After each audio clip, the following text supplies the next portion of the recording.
We have some beautiful Hanukkahs coming up that menorahs actually. Yes. Yeah. Very bright.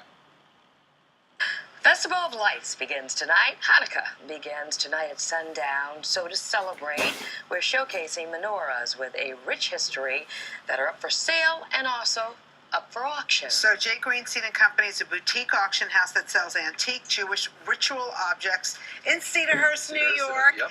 With us this morning is the owner, Jonathan Greenstein. Nice to have you here. Thank you. Happy Hanukkah. Thank you. So the menorah, obviously, very, very integral to the celebration. Absolutely. Hanukkah celebrates the 2,200 year ago victory over the Greek Assyrians. Or as we like to say in our family, they tried to kill us, they lost, let's eat. That's very funny. And the word Hanukkah actually means dedication. The temple was destroyed by the invading Greek Assyrians. Judah and the Maccabees won.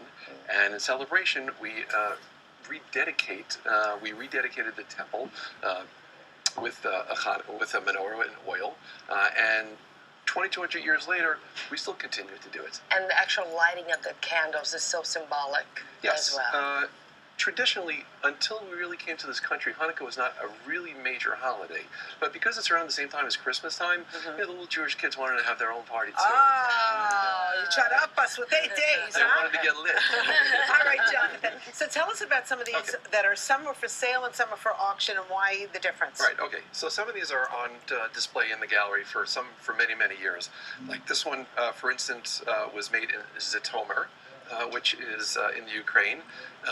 That's for sale. This is for sale, yeah. How much? Oh, a lot of money. It is? Yeah. Like, give us a roundabout. Ballpark. Give me a guess. If you saw this in the street... I don't know. It's beautifully. It's so intricate, If you saw this in the flea market, what would you pay for it? 10,000? I don't know. $250,000. What? Yeah. Really? Don't touch it, Lord. No, I won't. Because Jews traditionally in Europe was so poor, for a piece like this is so rare that somebody was able to afford to have it commissioned. So very few menorahs. What makes it so valuable, so rare? It's large. Okay. It's extremely well cut and well designed. If you look, it's 2 layers of silver, hand cut, placed on a background of silver behind it. This probably took the silversmith close to half a year to make. And how old is this? 1840s to 1850s. Now, Jonathan, I know some of the menorahs actually survived the Holocaust, right? Most judaica in existence today that survived the Holocaust did so because they came to this country prior to the Holocaust, or came to then Palestine when the Jews were running away prior to the Holocaust. Hitler not only destroyed our people, but he also took all of our stuff, melted it down, and used it for the war effort. So it's really precious if it was able That's to why get out during the judaica is Holocaust. so rare, and so often things are faked and forgered to look like it, like an original from before the war. What about this one, John? This one's real cool. This one was owned by Michael Steinhardt. You know who Michael Steinhardt was? Yeah, the Wall Street financier. Oh, Yeah, okay.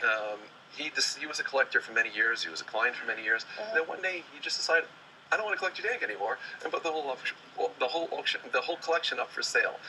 This one was made in Altenburg in Germany in 1840. It's a winged hydra, based on And Greek. the back part is like...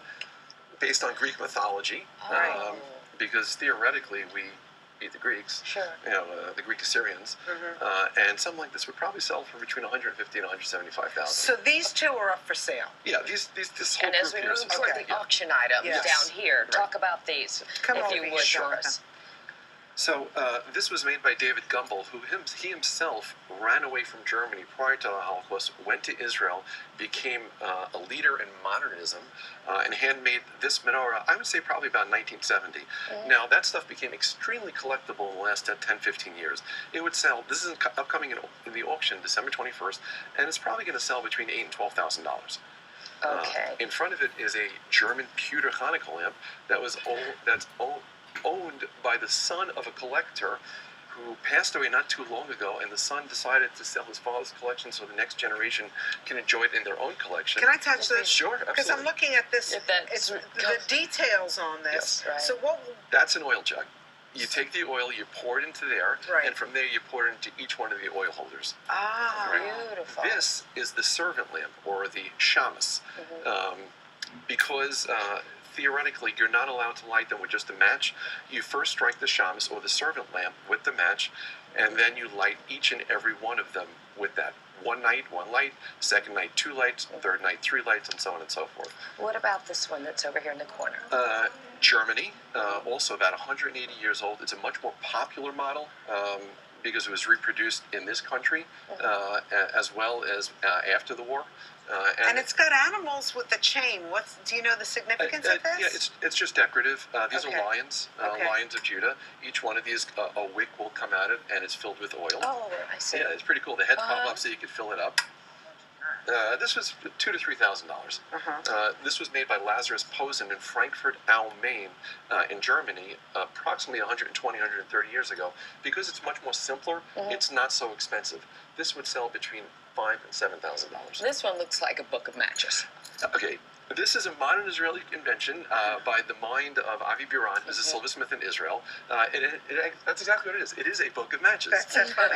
I personally probably wouldn't use it because I'm not sure it's so safe. The candle could fall over, but it's an incredibly beautiful and decorative piece. All right, so tell us about the auction. It's next week, the 21st. Yes, next week, the 21st in Cedarhurst. We have a beautiful gallery right near JFK. Maybe 6-7 minute drive from there. So the Cedarhurst is in the Five Towns. And you could go online. You can look at it at jgreenstein.com. Okay. Thanks for the plug. And everything's there. That's wonderful.